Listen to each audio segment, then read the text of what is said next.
Salut à tous et bienvenue sur cette vidéo où nous allons voir 10 compétences pour devenir graphiste. Aujourd'hui, nous allons parler des 10 compétences que tout le monde peut maîtriser et qui feront de vous un graphiste hors pair. L'apprentissage ne sera pas facile, mais le résultat en vaudra le coup. Si vous êtes nouveau ici, bienvenue à vous et n'oubliez pas de vous abonner si le contenu vous plaît. Et voici la liste des 10 compétences requises pour devenir un graphiste. La première étape, avoir de la créativité. La créativité est l'une des compétences les plus importantes pour devenir graphiste. Cette créativité permet de trouver sans cesse de nouvelles idées et des designs innovants. Il est essentiel d'avoir un œil artistique, quel que soit le support sur lequel vous travaillez. Il faut aussi avoir une signature visuelle, un élément graphique qui vous distingue des autres. Cela peut se trouver au niveau des couleurs et des formes que vous utilisez. Vous pouvez également vous différencier sur la manière dont vous composez vos visuels. Le deuxième point, c'est maîtriser les logiciels. Il est essentiel de maîtriser la manipulation des logiciels de graphisme pour effectuer un travail qui puisse plaire aux clients. Ces outils sont essentiels pour la création et la personnalisation. Comme logiciel, vous retrouvez notamment les outils de la suite Adobe, Photoshop, InDesign, Illustrator et j'en passe. En numéro 3, nous retrouvons le traitement d'image. Le traitement et la retouche d'image occupent une place de plus en plus importante dans les métiers du graphisme. Les modifications vont du nettoyage à petite échelle au recadrage des photos pour les adapter aux différentes plateformes sociales. Elles peuvent également passer par la manipulation et l'amélioration des images. Numéro 4, la photographie. Disposer de compétences solides en photographie est très utile pour un graphiste. D'abord, cela vous permet d'avoir l'œil.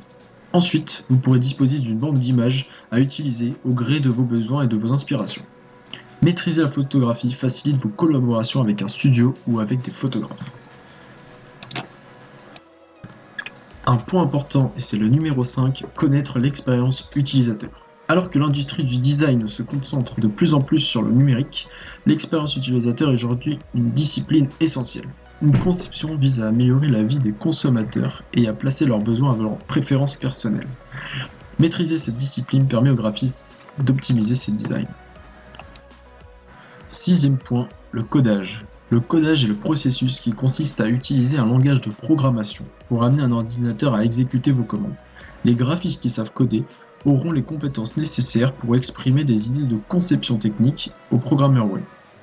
Les concepteurs graphiques, qui ont une compréhension de base du processus de développement web, des langages de programmation courants et des infrastructures web standards, comprendront mieux les besoins et les limites techniques de leur projet.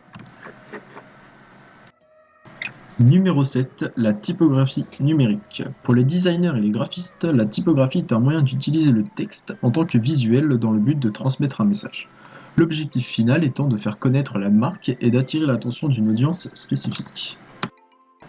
Huitième point, concevoir des supports imprimés. À l'inverse des cartes de visite, des panneaux d'affichage ou des brochures, les supports imprimés sont livrés sur papier.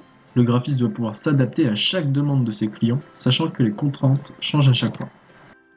Avant-dernier point, jouer avec les couleurs. Les nuances influent sur la façon dont le public perçoit un message. Modifier la couleur d'un design d'un vert discret à un rose vif pourrait par exemple changer radicalement son impact. Savoir jouer sur la gamme de couleurs qui communiquent les bonnes émotions est donc une compétence requise pour un graphiste. Dernier point et numéro 10, savoir composer. La composition porte sur les différents éléments qui constituent un support visuel ou encore un site web. On retrouve notamment les en-têtes ou encore les barres latérales. Un graphiste doit être capable de personnaliser la façon dont ces éléments sont affichés de manière à ce que le résultat soit agréable et attrayant. Si vous avez regardé jusqu'ici, écrivez-nous en commentaire quelles compétences vous souhaitez acquérir et lesquelles vous possédez déjà. Il est temps pour vous de devenir de grands graphistes. On espère que cette vidéo vous aura été utile. Merci d'avoir passé du temps avec nous. Abonnez-vous et likez pour n'en rater aucune de nos prochaines vidéos. Et moi je vous dis à très vite pour une nouvelle vidéo. Salut!